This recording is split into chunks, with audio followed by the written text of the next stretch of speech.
하나님 말씀 보도록 하겠습니다. 하나님 말씀은 고린도후서 9장 6절 7절이 되겠습니다. 신약성경 295쪽 295쪽 고린도후서 6장 7절 말씀 예배 스크린도 보시면 되겠습니다. 우리 두 절 말씀 이 마음을 합해서 같이 봉독하도록 하겠습니다. 고린도후서 9장 6절 7절 다 같이 읽겠습니다. 이것이 곧 적게 심는 자는 적게 거두고 많이 심는 자는 많이 거둔다 하는 말이로다. 각각 그 마음에 정한 대로 할 것이요 인색함으로나 억지로 하지 말지니 하나님은 즐겨내는 자를 사랑하시느니라. 아멘. 이 말씀 위에 크신 은혜가 있기를 주님의 이름으로 축복드립니다. 아멘. 오늘은 새생활 영성 아카데미 5번째 시간입니다. 주제는 바른 헌금, 바른 헌금을 통해서 우리 하나님의 음성 듣기 원합니다. 여러분 교재 프린트도 참조하면서 앞을 보시고 말씀에 귀를 기울이시기 바랍니다.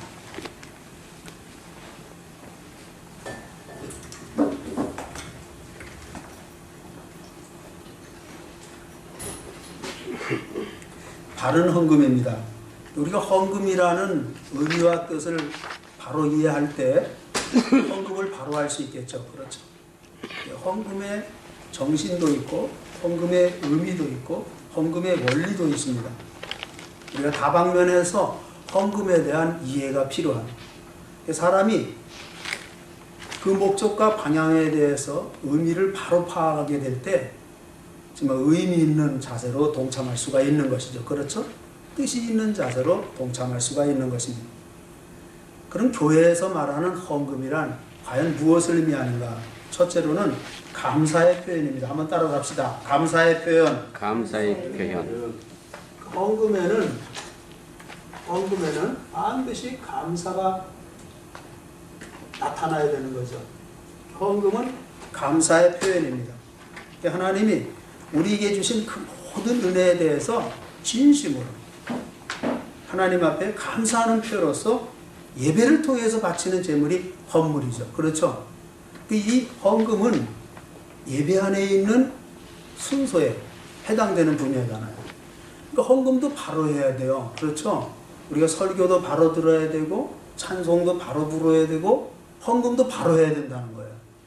어느 하나 잘못된 자세로 참여하면 안 되겠다는 거죠. 예배 행위가 되기 때문에 감사하는 마음이 헌금 속에 있어야 되겠다. 그러니까 하나님이 우리에게 베풀어 주신 모든 것에 대해서 감사하는 동시에 또 하나님을 전적으로 믿는 신앙 고백의 실제적인 행위가 바로 헌금입니다. 그러니까 헌금은 신앙 고백입니다. 여러분이 헌금을 통해서 여러분의 신앙을 고백하기를 주님의 이름으로 축복합니다. 그러므로 주의 은총에 대한 감사의 행위로서 헌금을 드리는 것입니다.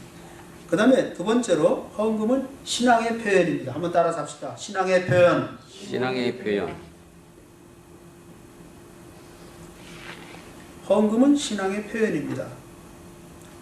하나님 우리에게 베풀어 주신 가장 큰 은혜는 구원의 은혜잖아요. 그렇죠? 그러나 그것뿐만이 아니잖아요. 하나님의 자녀가 살아갈 수 있도록 여러 가지를 약속해 주었어요. 여러분이 요약해서 말할 때 축복이라고 말하잖아요. 그 하나님 우리에게 주신 축복을 헤아릴 수가 없어요. 여러분 태어날 때부터 지금까지 인생을 살아오면서 하나님 베풀어 주신 그 은혜와 축복을 한번 헤아려 보세요. 하나님 도우심이 없다면 그렇게 살아갈 수가 없고 여기까지 올 수가 없는 거예요. 그 모든 무한한 은혜에 대해서 항상 감사하는 마음이 있죠. 또 이 감사의 마음을 물질로 표현하는 것이 헌금이다. 그래서 믿음이 항상 동반되어야 됩니다. 헌금 속에는 믿음이 항상 존재해야 된다는 거죠. 여러분이 헌금할 때 신앙의 표현으로 참여할 수 있는 헌금이 될 때 그 헌금은 하나님을 영화롭게 하는 참된 헌금이 될 수 있다. 그러므로 여러분 헌금할 때 아까워한다거나 그런 어떤 형식적인 헌금이 되어서는 안 된다는 거죠. 이 기쁘게 즐거운 마음으로 참여할 수 있어야 되는데 그래서 믿음이 동반돼야 돼요. 신앙의 표현이 돼요. 감사의 표현이 되고 신앙의 표현이 되어야 된다. 그러므로 기쁜 마음으로 하나님 앞에 신앙적으로 표현하면 그 헌물을 예배로 받아들이는 거예요. 그 예배 안에서 행해지는 헌금을 하나님께서 기쁘게 받아주시는 거죠. 그 다음에 세 번째는 한번 따라서 합시다. 헌신의 표현. 헌신의 표현. 여러분, 헌금은요, 헌신의 표현입니다.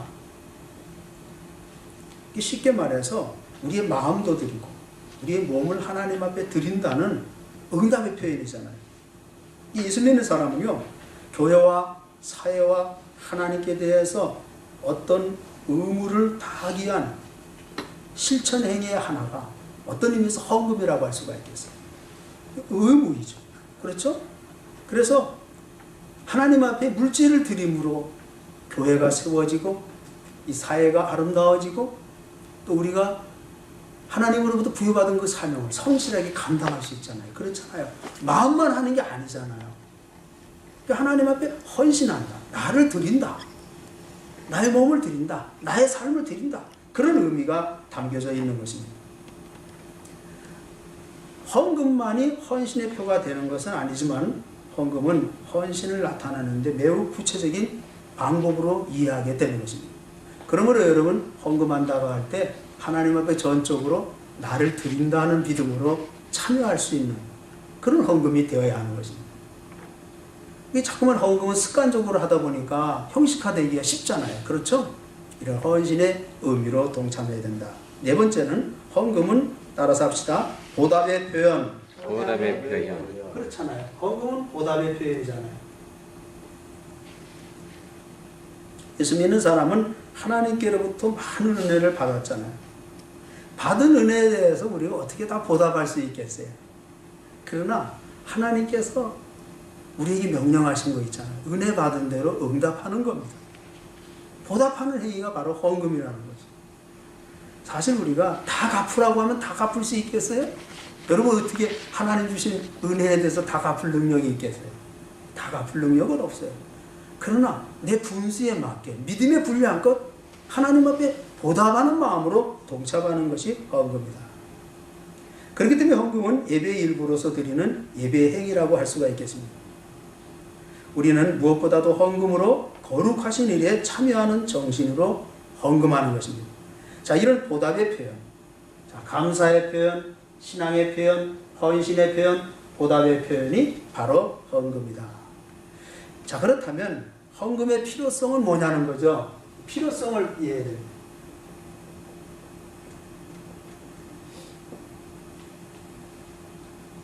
우리가 교인의 의무가 뭐냐 하면 교인의 의무는 세 가지입니다. 여러분, 교회 헌법이 있잖아요. 이 교회도 하나님 말씀으로 교회를 이끌어 가지만은 또 세상에 세워진 지상교회를 잘 이끌기 위해서 하나님 말씀, 또 신학적인 이해, 해석, 모든 것을 현실적으로 경험한 모든 것을 다 참조해가지고 헌법을 세웠잖아요. 하나님은 질서의 하나님이라고 했잖아요. 그래서 교회도 질서 있게 이끌기 위해서 헌법을 세웠습니다. 그 헌법에 보면은 교인의 의무가 나옵니다. 그래서 교회 헌법은 교인의 의무를 세 가지라고 했습니다. 공중 예배에 참석하는 의무가 있다는 거예요. 이거 성도라고 하면은 반드시 예배 참석입니다. 그렇죠? 예배 참석의 의무가 있는 거예요. 이게 1년 중에 무슨 절기 때만 참석하고 연초에 한번 성구영신 예배 때 참석하고 연말 성탄절에 한번 참석한다. 그건 신앙인의 모습이 아니라는 거예요. 우리가 주일을 성수한다는 것이 바로 그런 의미가 있는 거거든요. 그래도 적어도 우리가 해교권에서는 금요 대예배다 이렇게 정해서 한국교회 주일 예배식으로 드리고, 또 이 해교권이기 때문에 일요일은 평일이잖아요. 그러나 우리는 또 시간을 낼 수 있는 성도들이 주일로 구별해서 하나님 앞에 예배를 드립니다. 두 번 예배를 드리잖아요. 얼마나 아름답습니까? 주일을 성수하는데 두 번 예배를 드린다. 야, 축복 중에 축복이고 은총 중에 은총이 아닌가 그렇게 생각해 봅니다. 공동 예배에 참석하는 것이 교인의 의무예요. 두 번째는요, 헌금이 있습니다.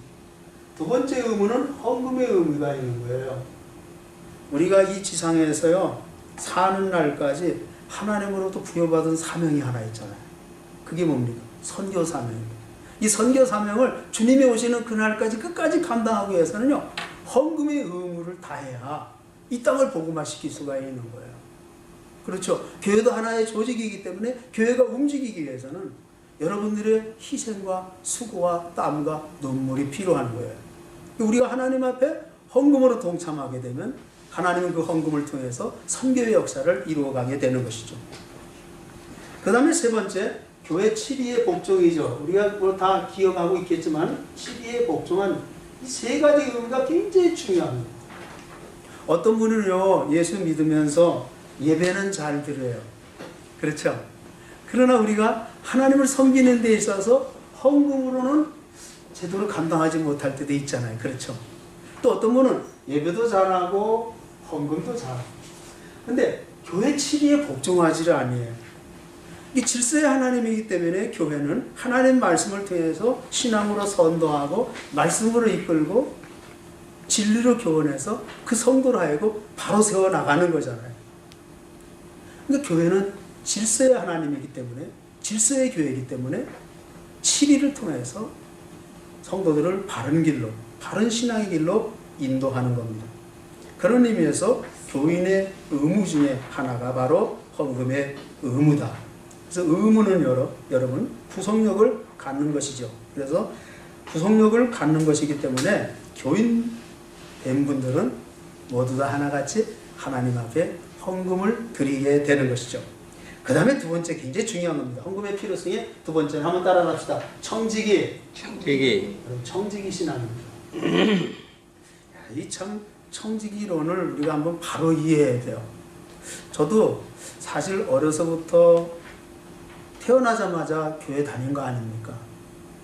그렇잖아요. 모태신앙인데 저도요.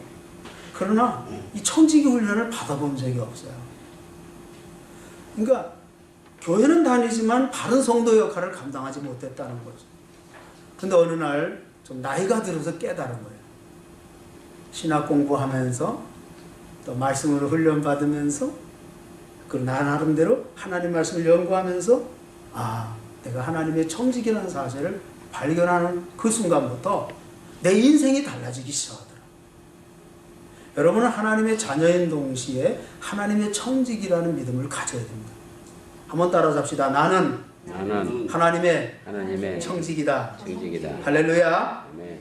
우리 그리스도인들은 자신이 하나님의 청지기임을 믿어야 되고 또 그러한 신앙 고백은 구체적으로 헌금 행위를 통해서 입증이 되어야 된다는 거예요. 그래서 청지기 신앙은요, 헌금으로 나타나는 거예요. 다시 말해서 물질입니다. 물질에 대한 청지기 직분을 잘 감당해야 돼요. 우리가 청지기 하면 직분에 대한 청지기. 그렇죠? 하나님이 나에게 직분을 주시잖아요. 계급장으로 주는 게 아니잖아요. 봉사하라고 주신 직분이잖아요. 또 이건 거룩한 직분이잖아요. 세상으로부터 부여받은 직위가 아니잖아요. 하나님으로부터 부여받은 거룩한 직분이에요. 직분에 대한 청지기 직분도 잘 감당해야 되지만 청지기는 뭡니까 뜻이? 관리자, 맡은 자라는 뜻이잖아요. 다시 말해서 하나님은 우리의 주인이 된다는 거예요.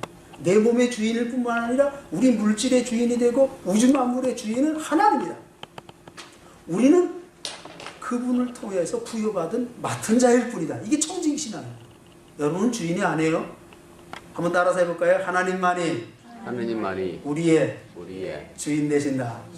할렐루야. 아멘. 주인 되신 하나님. 우리는 맡은 자일 뿐입니다. 우린 청지기일 뿐입니다. 심부름꾼들입니다. 청지기 신앙이 필요합니다. 그렇게 믿어야 되며 그런 신앙 고백이 바로 헌금을 통해서 나타나야 된다. 예를 들어봤습니다. 마치 소작인이 지주에게 소작료를 바침으로써 자신이 소작인이라는 사실을 세상에 공표하는 것 같은 그런 원리를 의미합니다. 나는 이 밭의 주인이 아니라는 겁니다. 주인은 따로 있다는 겁니다. 그래서 밭을 잘 농사해서 밭을 이용함으로 말미암아 나중에 얻어진 산물을 통해서 그 이익금을 일부를 주인인 분에게 돌려드리고 남은 부분을 가지고 내가 인생을 살아가는 데 묘미가 있다는 거죠. 성경은 바로 우리에게 그런 청지기임을 인식시켜주고 있습니다. 이 청지기 신앙의 고백이 바로 헌금의 원리입니다. 이런 이유에서 헌금은 대단히 중요한 의미를 내포하고 있다. 세 번째는요, 예수님의 명령입니다. 한번 따라서 합시다. 예수님의 명령. 여러분, 주님의 명령입니다. 우리가 성경을 보면은 하나같이 처음부터 끝까지 두 가지 명령으로 요약되죠. 하나는 하라. 하라는 건 무조건 순종해야 되죠. 그렇죠? 그래서 순종하는 자에게 복을 주신다 이렇게 약속했습니다. 또 다른 하나는 하지 말라. 그만 명령이 있어요. 그러니까 하라는 것만 잘 따르고 하지 말라는 것도 안 따르면 그 불순종이 되는 거죠. 하지 말라는 것도 해서는 안 된다는 겁니다. 하지 말라. 이렇게 두 가지 명령으로 요약되는 것을 보게 됩니다. 그러니까 기독교는 명령의 종교입니다. 우리가 하나님 말씀을 따르는데 바른 신앙이 나타나는 겁니다. 근데 하나님 말씀을 거부하고 내 마음과 내 고집대로 내 혈기대로 따른다면 그건 신앙인의 모습이 아니죠. 그렇죠? 내가 종교예요. 내가 신앙이에요. 내가 하나님이 되는 거예요. 아니에요. 기독교 신앙은 내가 죽는 거예요. 참된 하나님을 알고 나는 주인 되신 그분께 머리를 숙이고 영원토록 경배하는 삶을 살아가는 것. 이것이 바로 기독교인의 참된 신앙인의 모습이다. 그러므로 주님의 명령을 존중히 여겨야 됩니다. 특별히 예수님께서 문제시한 내용이 있죠. 그 바리새인들이 의와 인과 신을 도외시했다는 그 점을 지적하면서 박하와 해양과 근체를 드리는 저들의 11조가 필요 없다는 것이 아니라는 사실은 이것도 행하고 저것도 피하지 말라는 결론을 보아 알 수 있다. 마태복음 23장을 찾아봅시다. 신약성경 마태복음 23장을 찾아봅시다.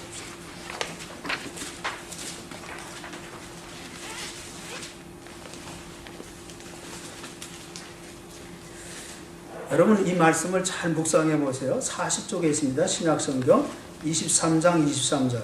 우리 같이 한번 읽어볼까요? 다 같이 시작. 화 있을진저 외식하는 서기관들과 바리새인들이여 너희가 박하와 해양과 근처의 11조는 들이대. 그렇게 얘기 나왔죠. 여러분이 따라서 읽지 않아서 같이 한번 읽으려고요. 다시 시작. 화 있을진저 외식하는 서기관들과 바리새인들이여 너희가 박하와 해양과 근처의 11조는 들이대. 율법에 더 중한가 정의와 긍휼과 믿음은 버려두다. 그러나 이것도 행하고 저것도 버리지 말아야 할지니라. 아멘. 자, 우리가 무슨 11조를 하면은 성도로서 모든 의무를 다 감당하고 저는 생각했다는 거예요. 그게 바리새인들의 신앙 철학이었어요. 사두개인들과 바리새인들과 율법학자들의 신앙 철학이었어요. 그러나 생활이 뒤따르지 않은 순종은 올바른 헌금이 될 수가 없다는 거예요. 여러분 헌금만 했다고 해서 바른 신앙인이 아니잖아요. 생활이 뒤따르는 믿음이 항상 있어야 됨을 우리에게 말씀해 주고 있습니다. 오늘 본문의 이야기가 바로 그런 내용입니다. 다시 교재를 보세요. 2번에 3번.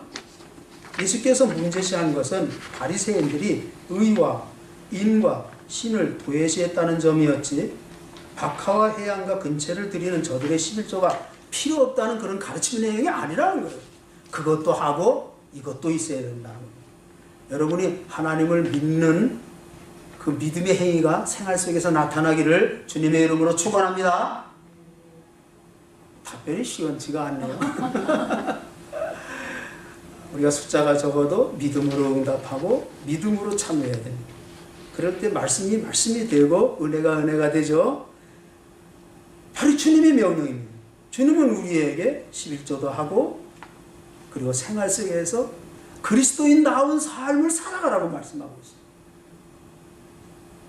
그러므로 헌금의 신약 성경적 근거가 박약하다는 일부의 주장은 독단적인 면이 없지 않다고 생각이 된다.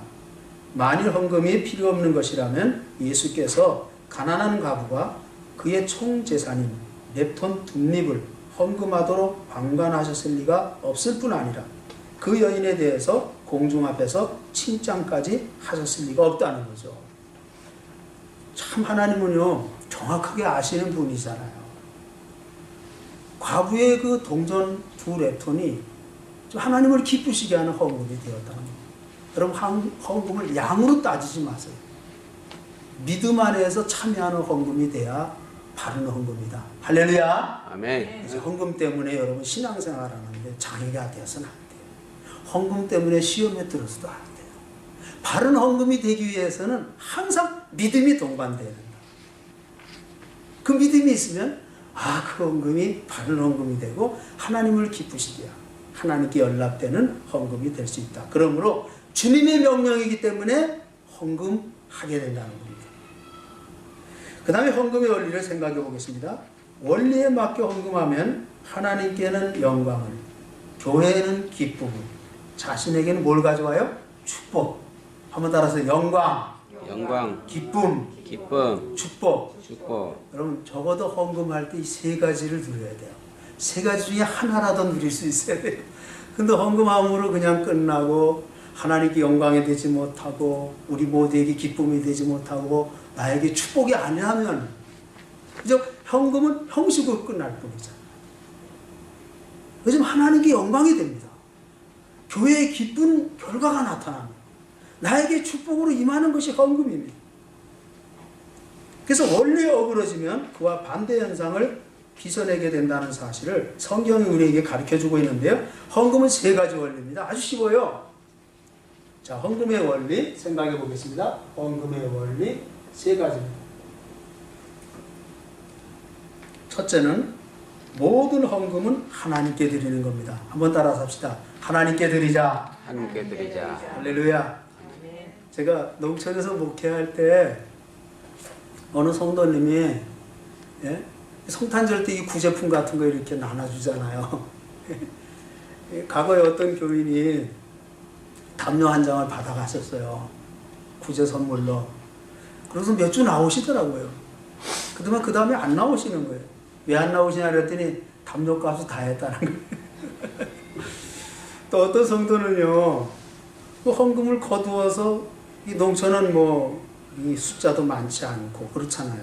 그 헌금을 물론 재정부 담당하신 분이 갖고 가지만 그 헌금을 다 가지고서 그땐 제가 전도사였으니까 전도사님이 다 챙기는 줄 안 거예요.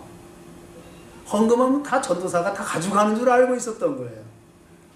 근데 나중에 재직기 때 보니까 헌금을 하나하나 보고를 하거든요. 깜짝 놀란 거죠. 그러면 헌금은 목사에게 하는 거 아닙니다. 여기 앉아 계신 여러분에게도 하는 게 아닙니다.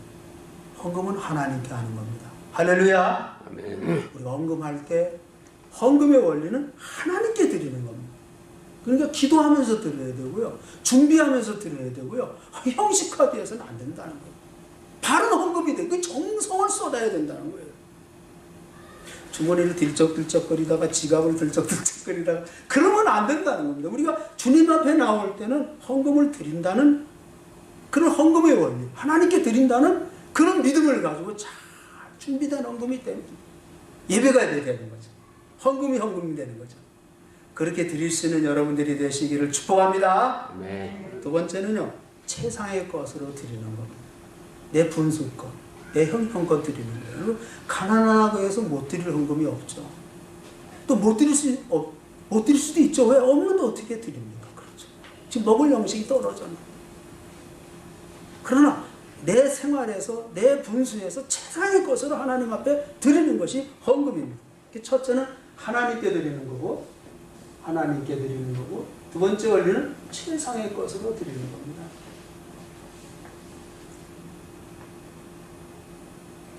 그 다음에 항상 감사의 동기가 뒤따라야 돼요. 이 감사가 없는 헌금은 참 바른 헌금이 아니라는 겁니다. 이게 지금은요, 과거에는 율법적으로 우리가 제사를 드렸잖아요. 그렇죠? 내 죄가 용서받기 위해서 양을 잡아서 제물로 드리고 내 죄가 용서받잖아요. 이게 죄를 범할 때마다 제물을 바쳐야 되잖아요. 그러나 십자가의 은혜로 말미암아 올 위의 죄가 해결됐고 온전한 제물이 되어서 단 한 번의 제사로 만백성의 죄를 사함을 받게 됐어요. 죄 때문에 드리는 헌물이 아니에요. 내 죄가 용서받기 위해서 그 죄가 씻음받기 위해서 헌금하는 게 아니에요. 구원에 대한 감사 행위로 하나님 앞에 헌금하는 겁니다. 그것뿐만이 아니라 생활 속에서 감사할 일이 얼마나 많습니다. 하나님, 연약한 존재인데 하나님께서 건강 지켜주셔서 여기까지 올 수 있었습니다. 건강에 복 주시니 감사합니다. 그 많은 직장 생활 속에 직장 들어가기가 하늘의 별따기인데 그래도 작은 직장이건 큰 직장이건 하나님 나에게 직장을 주셔서 살아가게 하시니 하나님 은혜다. 이런 등등 하나하나를 생각해보면 생활 속에서 하나님 베푸신 은혜가 얼마나 많은지 몰라요. 감사하지 않을 수가 없다는 거죠. 이 감사가 헌금의 원리입니다. 여러분, 첫째는 하나님께 드리는 헌금, 세상의 것으로 드리는 헌금, 감사가 항상 포함되어야 된다. 이렇게 될 때 교역자와의 관계와에 따라 헌금을 했다 말았다 하는 장난을 하지 않게 되면, 제가 왜 이 항목을 넣냐면요, 제가 이제 목회를 오래 하다 보니까요, 참 별일도 다 겪었어요. 그래서 성도들에게 바로 교육해야 되겠구나, 바로 가르쳐야 바른 성도가 되는구나. 그래서 저는 건강한 목회의 비전을 가지는 거예요. 수는 적어도 바른 성도가 되면 12명의 제자를 통해서 예수님은 세상을 변화시켰듯이 하나님께서 우리 성도들을 바로 세워나가면 일당백 일당천의 역할을 감당해서 하나님을 영화롭게 하는 축복되는 종을 누리게 된다는 거죠. 그래서 바른 목회하자, 바른 교회 세우자, 바른 성도 되게 하자, 그래서 바른 선교사면 감당하자. 이게 건강한 목회의 4대 비전입니다. 여러분, 여러 가지로 겪어보았지만은 자꾸 목회자와 헌금을 연관시키는 분들이 있는 것 같아서 이 항목을 집어넣은 겁니다. 여러분, 목회자를 기쁘게 하기 위해서 헌금하는 거 아닙니다. 눈치 헌금해서도 안 된다는 거죠. 목사를 만족시키기 위해서 헌금하는 것도 아닙니다. 그런 장난을 하지 않게 되고, 또 쓰고 남은 것 중에서 하나님께 마치 적선하는 듯 그런 오만을 범치 않게 합니다. 헌금의 원리를 바로 알면 이런 오만의 죄를 범치 않는다. 그렇죠? 여러분, 적선하는 거 아닙니다. 우리 교회가 작아도 운영이 되잖아요. 그래서 우리 교회가 1년에 한국 돈으로 1억 예산을 가지고 집행하잖아요. 없는 것 같지만 있게 하시고, 부족한 것 같지만 채워주시고, 하나님을 알게 모르게 공급해 주시고 역사하시는 것은 무엇을 의미합니까? 하나님의 교회를 이끌어 가신다는 거예요. 할렐루야! 또 여러분의 희생과 참여를 통해서, 봉사를 통해서 교회가 운영되는 것을 볼 수가 있어요. 이건 주님의 교회이기 때문에 그런 거예요. 여러분, 헌금은 주님께 하는 거예요. 하나님 뭐가 부족해서 여러분에게 나 좀 도와주시오 하고 손을 벌리겠습니까? 아닙니다. 절대로 그런 모습이 아닙니다. 그 다음에 또 보세요. 정치적인 야망이나 복이나 받으려는 욕망으로. 한국은 그 선거 때가 많잖아요. 뭐 지방 자치제가 있었기 때문에, 또 국회의원 선거 때, 대통령 선거 때, 꼭 그 선거 때 말입니다.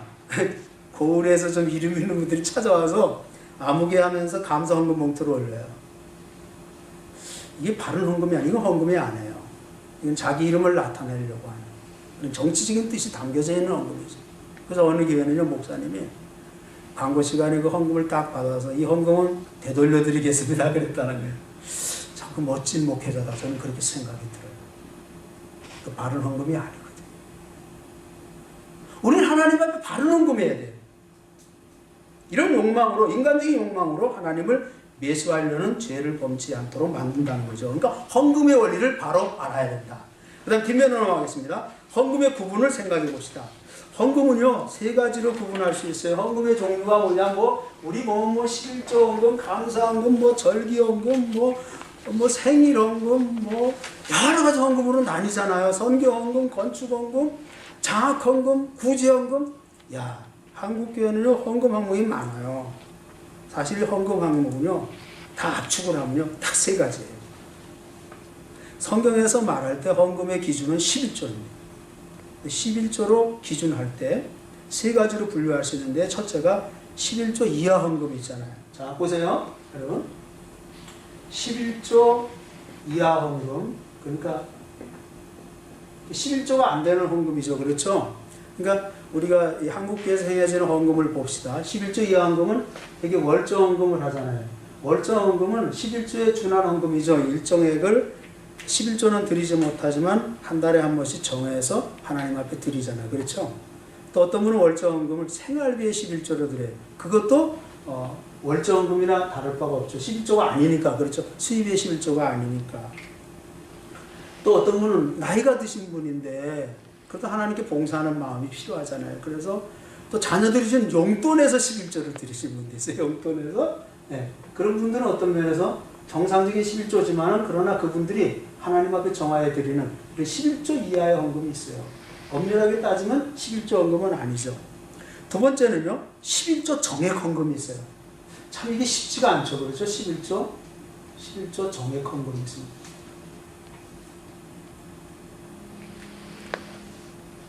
11조 정액을 우리가 수판 누듯이 할 필요는 없습니다. 저는 그래요. 기도하면서 성령이 감동하는 대로 내가 11조로 바로 하기를 원한다면 얼마든지 내가 수판 놓고 할 수 있을 때 자유합니다. 또 수판을 놓지 않고 하나님 앞에 11조 해도 자유예요. 양심은 자유 얻는 거예요. 그렇잖아요? 은혜 받은 대로 하게 되는 것이니까. 그 다음에 세 번째는 11조 이상헌금이 있어요, 여러분. 야, 11조 이상헌금도 있나? 여러분, 이게 좀 이상한 말씀하는 것 같지만, 여기 보면요, 주일헌금도 하죠. 예? 또 감사헌금도 하죠. 또 절기헌금도 하죠. 또 선교헌금도 하죠. 또 건축헌금도 하죠. 실조하면서도 주일헌금, 감사헌금, 절기헌금, 선교헌금, 건축헌금 11조 이상의 헌금이 있어요.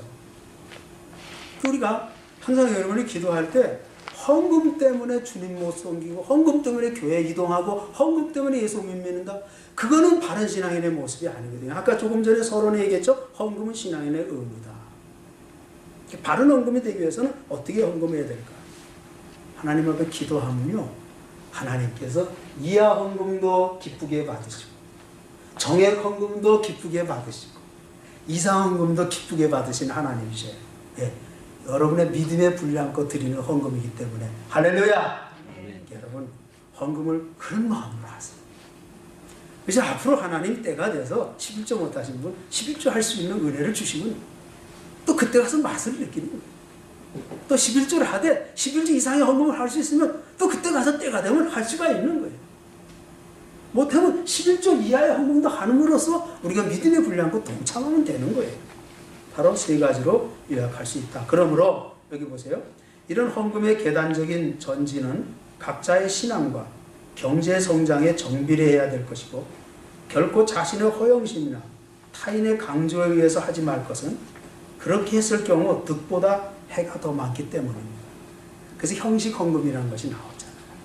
우리는 그렇게 하지 맙시다. 자, 그래서 이런 말씀의 시각을 가지고 헌금을 들여다봐야 돼요. 여러분이 헌금하는 그 헌금이 올바른 헌금인가 한번 진단을 해봐야 돼요. 그래서 헌금의 자세, 첫째, 헌금의 자세가 있습니다. 헌금의 자세. 첫째는 11조입니다.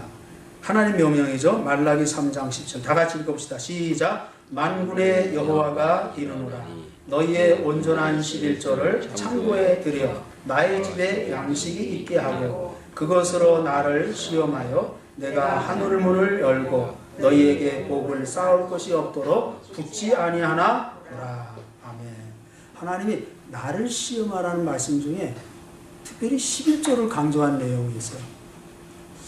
하나님이 자신을 시험할 때 불질로 시험해보라 그렇게 말씀한 내용이 여기에 기록되어 있는데 사실 말라기 선지자가 이 말씀을 기록할 상황을 이해해야 돼요. 그 당시요 유대인들이 영적으로 타락했어요. 이게 원래 여러분 유대인이 12지파로 구성이 됐잖아요. 이스라엘이. 그 중에 한 지파가 레위지파잖아요. 레위지파에서 성직자가 나오잖아요. 교회 봉사자, 성전 봉사자. 그래서 이 지파별로 기업을 나눌 때 레위지파에게는 기업을 안 줬어요.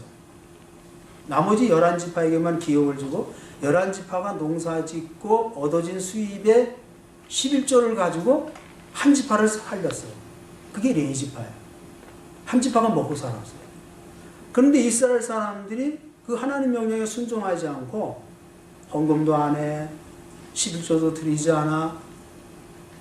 그러니까 레위지파가 전부 다 가난하게 살아요. 성전이 막 먼지가 쌓이고 성전 관리도 안 되고 기물도 썩어 부패하고 제사장원도 다 떨어지고 아주 비참한 상황 지경까지 빠지게 된 거예요. 그때 그 상황에서 말라기 선지자가 예친 메시지예요. 우리가 헌금하라는 이유를 알겠죠? 하나님 나라 확장을 위해서 주의 선교를 위해서 헌금에 동참하는 거예요. 구원에 대한 감격과 감사도 있지만 선교적인 사명을 감당하기 위해서 교회가 교회 되기 위해서 이 선교 사명을 끝까지 감당하기 위해서 헌금한다는 것이죠. 그러면 온전한 11조를 드리라 그렇게 명령하고 있습니다. 그 내용과 분위기를 상황을 잘 이해하고 이 말씀을 받으시기 바랍니다. 그 다음에 오늘 본문의 말씀입니다. 두 번째, 마음에 정한 대로.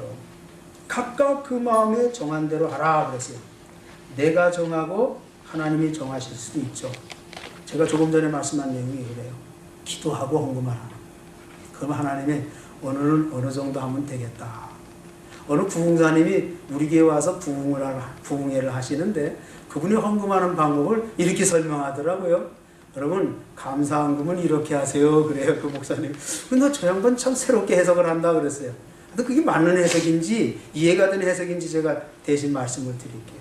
여러분이 하나님 앞에 감사헌금 할 때 10,000원을 할까 50,000원을 할까 100,000원을 할까 걱정하지 마시고 그저 여러분이 이웃집을 대접할 때 한번 외식한다 생각하고 그런 마음을 가지고 하라는 거예요.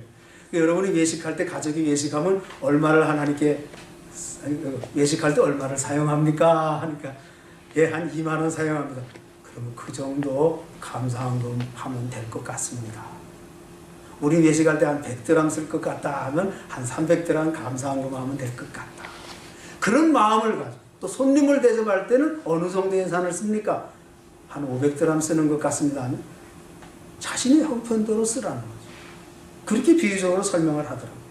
그러니까 내가 정할 때도 있고 하나님이 정하실 수 있기 때문에 기도하면서 감동이 올 때 그렇게 하면 첫째, 하나님의 뜻에 순종하는 것이 되고 둘째, 하나님이 다른 것, 즉 신령한 복, 현세적인 복으로 더 풍성하게 채워주신다는 거죠. 바른 헌금이 될 때 그런 이야기예요.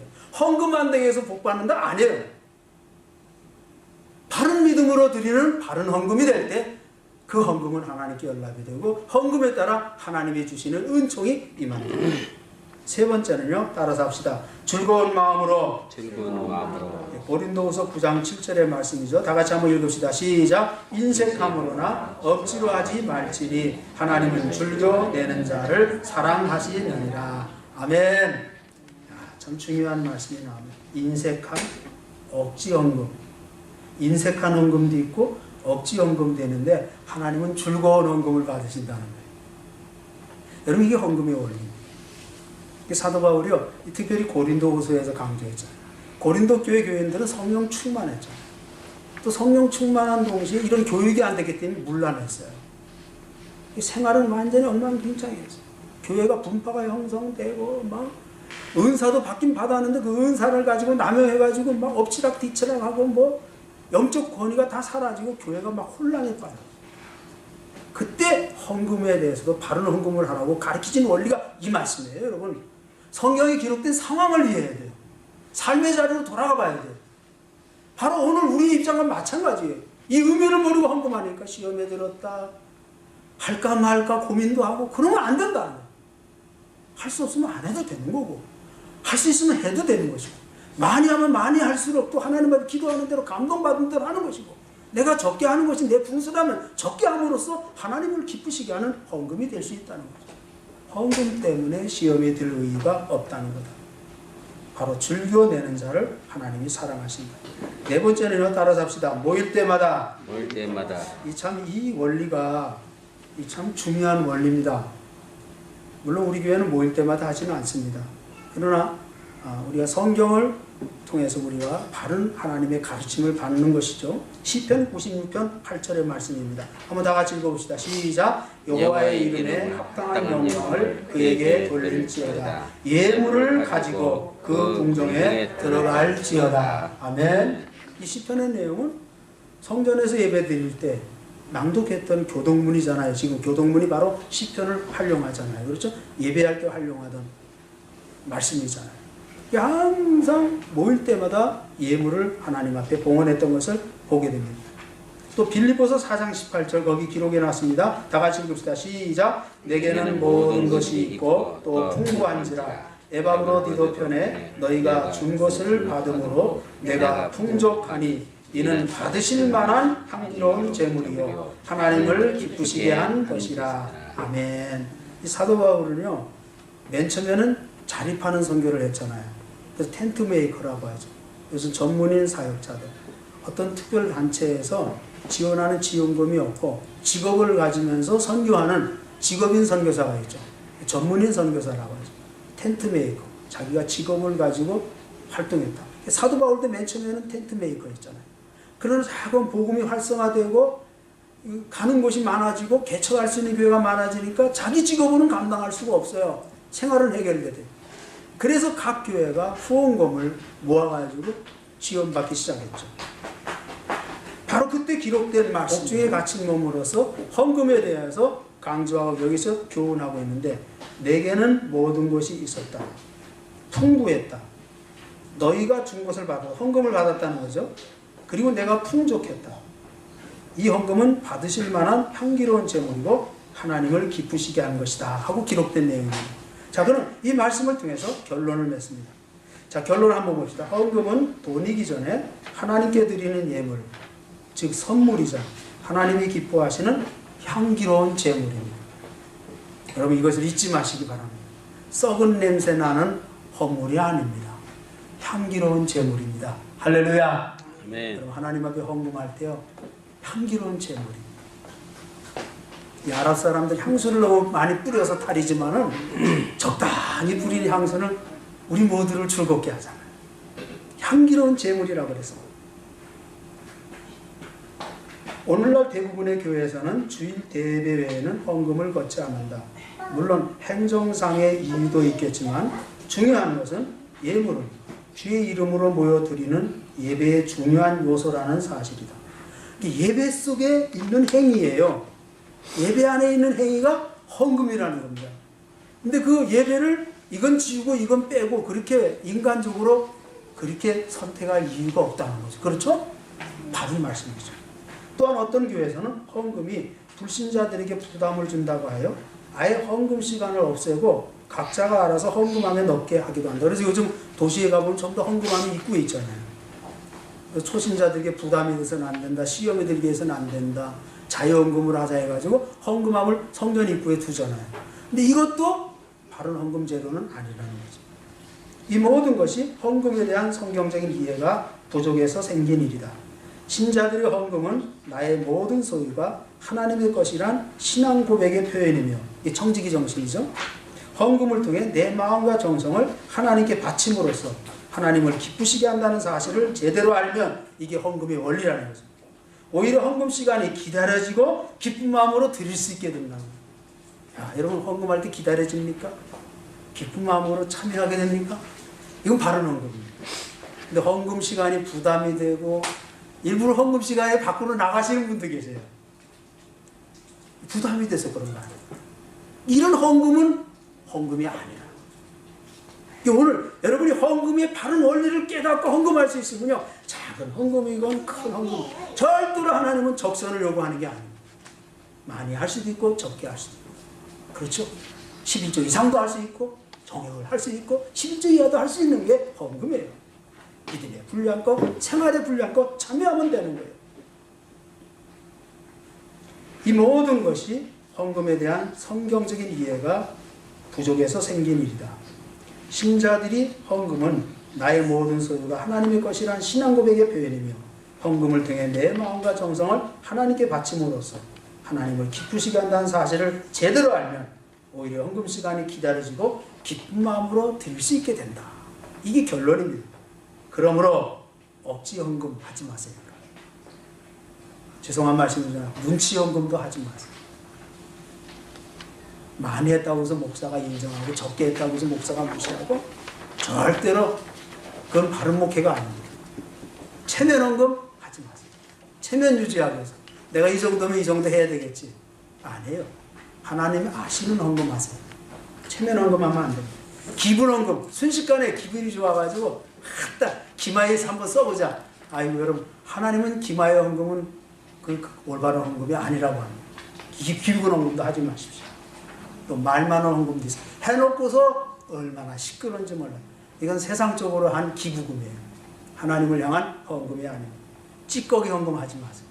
자기 다 쓰고 마지막에 하려고 하니까 없어. 그래서 거기서 하려니까 얼마나 아까워. 그래서 하나님은 할 수 없이 하는 눈치 헌금 하던 게 찌꺼기 헌금이 되는 거예요. 이 헌금 하지 마세요.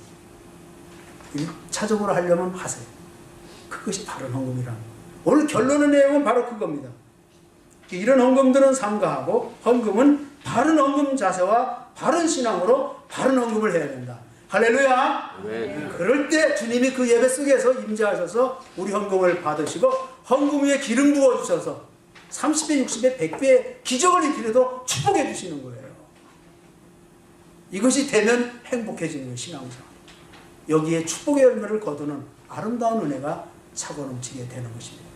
이런 헌금의 축복을 누리는 여러분 모두가 되시기를 주님의 이름으로 축원합니다. 아멘. 기도하실 때 우리 1분 정도 바른 헌금할 수 있도록 축복해달라고 성령님이 우리를 감동시켜달라고 우리 통성으로 기도하겠습니다. 아버지 하나님 참으로 고맙고 감사합니다. 오늘도 모이게 해주시고 진리의 말씀으로 교훈해 주시니 감사합니다. 헌금의 원리에 대해서 주님의 음성을 들었습니다. 우리가 이 말씀 위에 굳건히 서기 원합니다. 이 말씀의 교훈에 따라 실천하기 원합니다. 말씀이 이끄는 삶을 살아가기 원합니다. 바른 신앙인들이 되기 원합니다. 그래서 바른 성도가 되기 원합니다. 우리가 예배를 드릴 때 바른 예배를 드리기 원합니다. 그 예배 속에 이루어지는 행위 중 헌금이라는 행위가 있음을 가르쳐주신 주님, 이 헌금이 하나님을 기쁘시게 하고 하나님을 영화롭게 하고 우리 모두에게 기쁨이 되고 나 자신에게 축복이 된다는 사실을 알았습니다. 주여 그런 헌금을 드릴 수 있는 믿음의 성도들이 되도록 앞으로 헌금을 할 때 기도하면서 헌금하게 하시고 준비된 헌금을 드릴 수 있게 하시고 하나님 기쁨으로 동참하게 하시고 믿음으로 동참하게 하시고 사명으로 동참하게 하시고 의무로 동참하게 하시고 그래서 하나님께 영광 돌리는 감사의 마음으로 동참할 수 있는 그런 믿음의 헌금이 되도록 역사하여 주시옵소서. 그러므로 하나님 주님 영광 받아주시고 현금 행위를 통해서 하나님의 놀라운 역사가 우리 생활 속에 기적으로 나타날 줄로 믿습니다. 역사하여 주시옵소서. 이런 헌금할 수 있도록 축복하여 주시옵소서. 예수님의 이름으로 기도합니다.